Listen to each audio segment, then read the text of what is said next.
എടുക്കുന്ന സാധനങ്ങൾ അതാദ്യമേ പറഞ്ഞില്ല, എല്ലാ സാധനവും ഒരു തരി പോലും വെള്ളം പാടില്ല.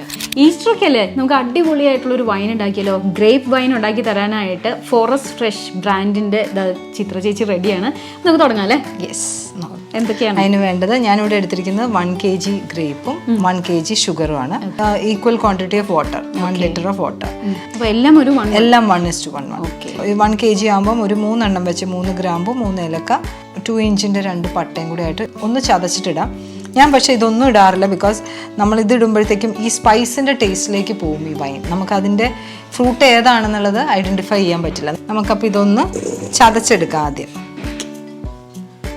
ഞാൻ ഈ ചതയ്ക്കാൻ ഉപയോഗിക്കുന്ന പഴയ ഇതാണ്, കോലാണ്, ഞങ്ങൾ മത്തെന്നൊക്കെ പറയും. ഓക്കെ, എന്നിട്ട് നമുക്കിത് ഓൾട്ടർനേറ്റ് ആയിട്ട് ഇടാം. ആദ്യം ഇത്തിരി ഷുഗർ ഇടുക, അത് കഴിഞ്ഞിട്ട് ലെയർ ആയിട്ട്. അതെ ലെയർ ആയിട്ട്. എന്നിട്ട് നമുക്ക് ഈക്വൽ ക്വാണ്ടിറ്റി, അതായത് 1 കിലോയ്ക്ക് 1 ലിറ്റർ വെള്ളം, തിളപ്പിച്ച് ആറിയ വെള്ളം, അതും കൂടെ ഇതിൻ്റെ കൂടെ ഒഴിക്കാം. ഇനി വേണ്ടിയവർക്ക് അത് ഈ സമയത്ത് സ്പൈസസ് വേണമെങ്കിൽ ഇടാം. പിന്നെ നല്ലൊരു വൈറ്റ് ക്ലോത്ത് കൊണ്ട് ഇതിൻ്റെ ഇത് അടച്ചു കിട്ടുക. ഇത് എവ്രി ഡേ, അങ്ങനെ ഒരു 4 ദിവസത്തേക്ക് ഇത് ഡെയിലി നമ്മളൊന്ന് ഇളക്കുക. പിന്നെ അത് തുറക്കണ്ട. 21 അത് ആ ഷുഗർ ഒന്ന് അലിയാൻ വേണ്ടി മാത്രമേ ഉള്ളൂ. അത് കഴിഞ്ഞ് 21 ഡേയ്സ് കഴിയുമ്പോൾ ഇത് ഊറ്റിയെടുക്കുമ്പോൾ ഒരിക്കലും നമ്മളിത് പിഴിഞ്ഞെടുക്കരുത്.